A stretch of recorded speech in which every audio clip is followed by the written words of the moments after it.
Yung hapon na ito ng mga nanonood, mga kapare na to. Karon din mga kapare, birthday sa kong papa. Mag 75 na iyang edad mga kapare.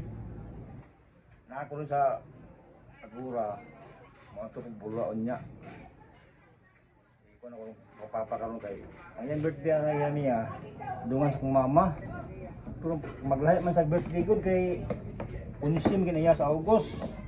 Muna akong sos sa akong kinilaw mga kapare. Nya, napo ko yung ikuan nga isda nga gamay. Inahan sa kuan man ni. Muna inahan sa tamban. Dako kay nga isda mga kapare. Sigon sa kadako sa isda kapare. Sigon sa kamahal. Mas mahal ginatong atong ginikanan mga kapare. Muna importante mga kapare.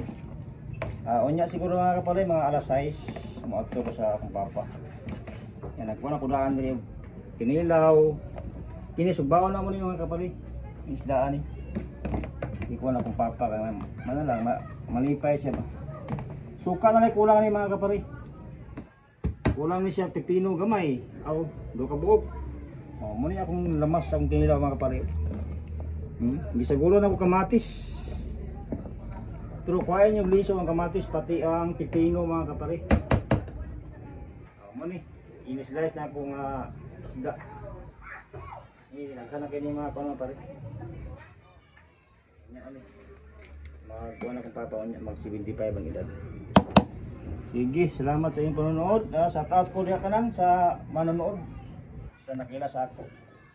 Sige, salamat. Tersita gabisan diya. Salamat. Lucille Paparon di Moral. Birthday ko nga atong Lucille.